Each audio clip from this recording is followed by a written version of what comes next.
Hi, my name is Amber Stoutenborough, and I'm the Multimedia Managing Editor for the DePaulia, as well as the host of the DePaulia's podcast, Page 29.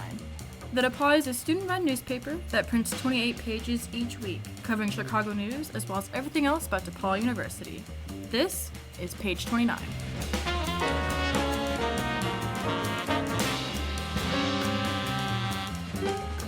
Today we have Kiersten Riedford, our news editor for the DePaulia. This past week she wrote about the queer prom and its impact to the community. Hi, Kiersten. Hi, Amber. What was it like at the queer prom? Sure, so when you walked into the room, before you got in, there was a balloon arch that said queer prom. There was an entire banner that you could sign, so you would be a part of this scrapbook of a massive banner of names of people that went to queer prom. When you actually got inside, there was a tile dance floor, which was lit up by a whole bunch of neon lights. So I know that you went last year as well. From the 2 years, what's different from it? So this year, honestly, there was just a lot more decoration. It was double the amount of people that were there last year, so I'm guessing over 300. The music, I feel like, was better last year, hot take.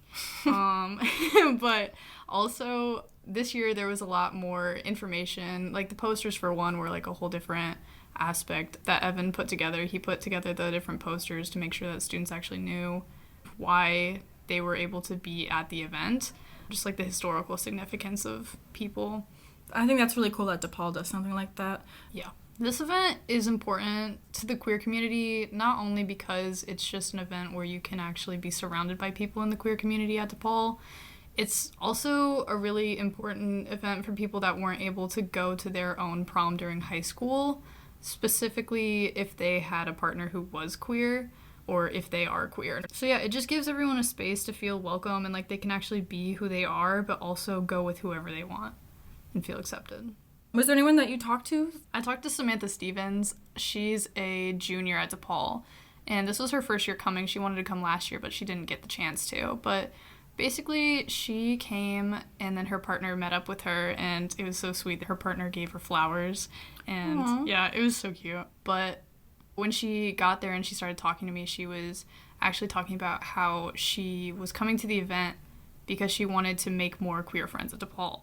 Another reason why the event is super important is because not only were there just students there, but the actual representatives of student government were there, as well as some other faculty members.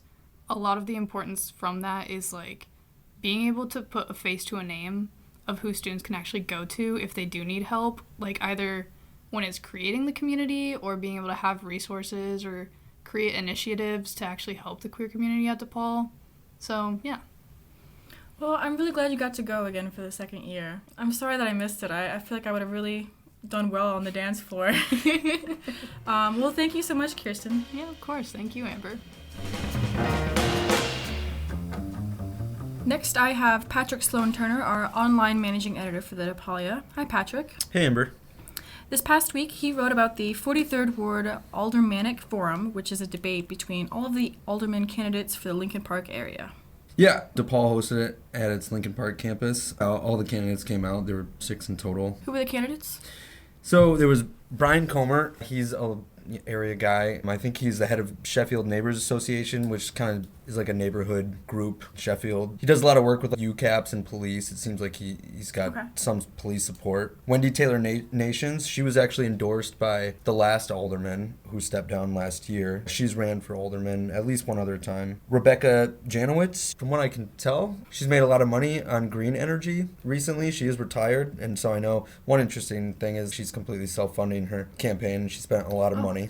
Wow. Yeah, and then Steve McClellan, he works with Lincoln Park Schools, I believe, and he's also ran before. He had a lot to say on Tuesday night about education.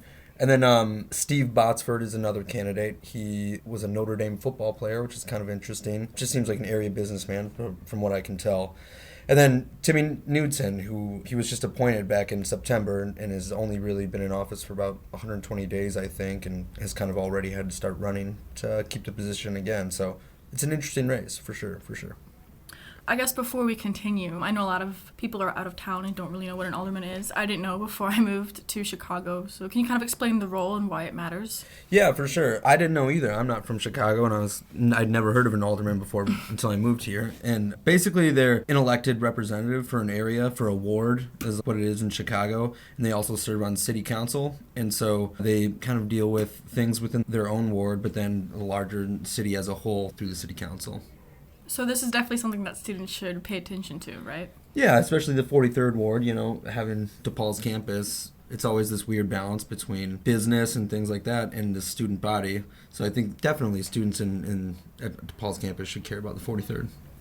What were your biggest takeaways from this forum? That's a good question. A lot more happened than I expected to. There's definitely some interesting dynamics up there. My guess going in was that Alderman Knudsen was probably going to pretty easily keep his seat, but I wasn't so sure after the other night. He has kind of a weird spot because one of the first questions that was asked was, who are you supporting for mayor? And none of them said anything, but that's just interesting, especially for him. He was appointed by Lightfoot recently, and they're definitely allies, but she is not liked right now in Chicago, and especially in the 43rd Ward, so he was a little apprehensive to say anything positively or negatively because he still wants those Lightfoot votes that are within his ward. But he's an interesting guy himself because he's the youngest city council member by far. I think he's 32 or 33, but he seems like a politician. Okay. He knows how to speak when he's up there way more than anyone else. You can tell this guy's going to be a politician. But yeah, a lot was said. A lot of the other candidates questioned his connection to the ward, if he was just going to use this as a stepping stone for his political career. He's not from the ward like a lot of these candidates are that were born and raised here, so they had a lot to say about that. So there were some political jabs up there, for sure. So obviously there's a lot of main issues that they like to stand on. One of the biggest ones this week was crime, right? Yeah, and no different than any other Chicago race right now. Right.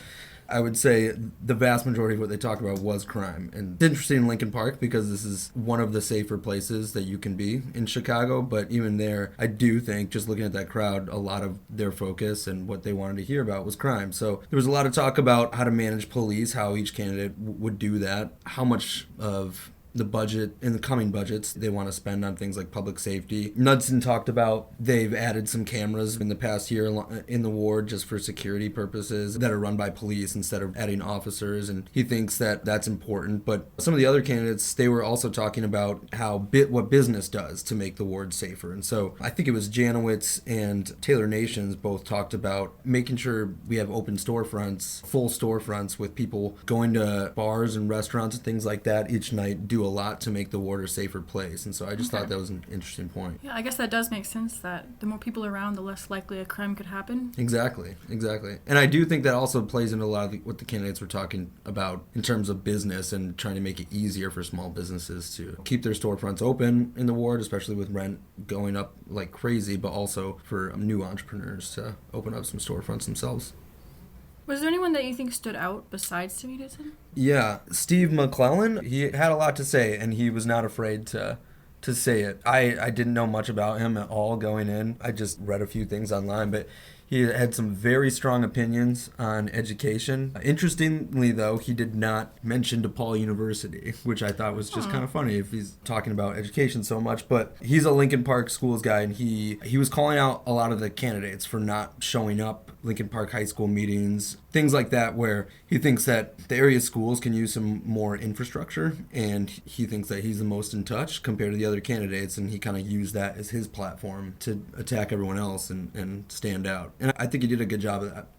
Was there any candidates that focused on DePaul or the college student life? I would definitely say Timmy Knudsen. Yeah. Especially with the timing of it, because the very next day, on Wednesday at City Council, DePaul was honored for its 125th year. And so I think he definitely used some of that Tuesday night to talk about DePaul and show his relationship with the university and President Manuel. So he also just talked a lot about the initiatives that he's tried to put out there to make the ward safer for DePaul students. Everybody talked about the things that they want to do for safety. But I think, if I'm remembering correctly, he was kind of the only one that sticks out that they were trying to tie that to DePaul. Was there anything else that you think the listeners should know about this race? Nope, just that, early voting starts January 26th and election day is February 28th, so get out and vote, guys. All right, thank you so much, Patrick. Yeah, thanks.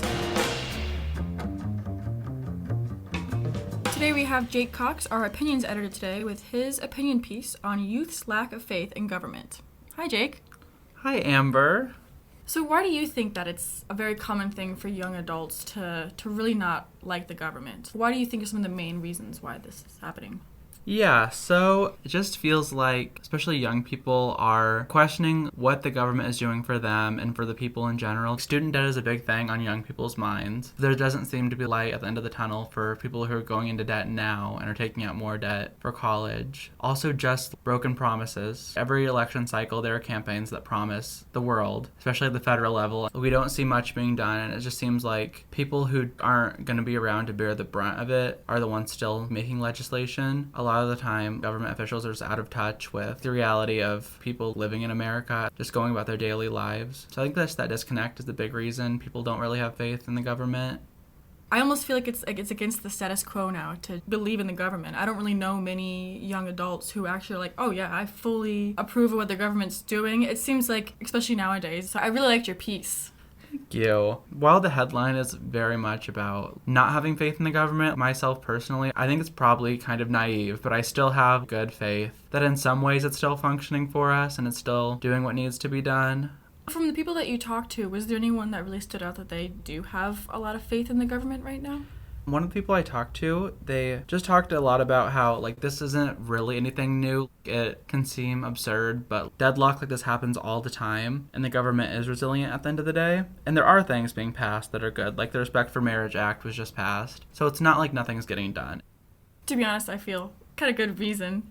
I mean, personally, I read the news every day, and having the politics section just kind of scream at me every single time about issues that are happening is just so frustrating, because it just makes me angry to think that people are in charge of my life. They're making eggs like $5 now and all that stuff. But at the end of the day, there's always going to be issues, and I guess it's kind of a depressing way to think of it. But, I feel like the ideas that I had when I first learned about the layers of government to 2016 and being like, oh, this is going to be exciting, a new president, and then, it happened to be a different president than I expected. But I feel like the way that people perceive government now is just a very different ideal. It's no longer like we can fix this. Do you think that your point of view of the government is different because of your past experiences compared to other people? Yeah, I think it makes me more hopeful just because I worked on a Democratic congressional campaign in my home district. I spent a lot of time around these organizers who spend day in and day out fighting for these causes, and just seeing their passion and how hard they work to get these people elected and how much they care about the issues just shows that the campaigns and politics are bigger than the elected officials. It really gave me faith that all these people are working so hard to make our government work, and sometimes we forget and we just feel like it's just the elected officials when it's not. I think it's a good point to make, that it's not just elected officials. I personally feel like that's definitely something that younger people should focus on too. It's a lot easier to hate Joe Biden and what he's doing right now, and I can't believe this is happening, but I mean, on a bigger topic is the stuff that's happening, your neighborhood alderman. And when you have control of the government and you're still not making the changes that you're promising, it just feels like you're leading people on. I think that can be really frustrating and help people lose faith in the government. All of these other issues. So, I think it's very interesting to say that you still have faith in the government, but that makes sense. So with your opinion piece, obviously the grabber was the youth lacks faith. What was your kind of end result with this? I feel like a lot of young people still don't really have faith, but there's more that do, or at least have a shred of faith than I would have expected. I think it's great that you do have faith, and that's the whole point of your opinion. But I guess how would you be able to convince people who don't, or some of the reasons why you think it's open for students to be optimistic about this? What would you have to say for that? It mostly stems from working on a political campaign. Just seeing the grit and how hard these people work. The feeling like you are making change and something is changing even if it doesn't seem like it from the outside is really gratifying. My candidate didn't even win, and I felt like I made change. Because you get to talk to voters one-on-one and you see the change being made in the little ways. I think kind of what you said. It isn't all about federal government, because that can seem really disheartening because it doesn't feel like anything's getting done. But at the local level, you can see these incremental changes. I think that's a good way to get people to have a little bit more faith in their government. I think it's great that you wrote about this, and the fact that it's not one based answer and it's ever changing. And I think that's great that it's not just a pessimistic view. You're really having a full conversation about this, and I really appreciate that. I'd like to add, if you're going to complain, you better be voting. Oh, absolutely. All right, well, thank you so much, Jake. Of course, thank you. You can read all of these stories and more at thedepauliaonline.com or by picking up one of our print newspapers this week. My name is Amber Stoutenborough, and this is Page 29. Thank you so much for listening.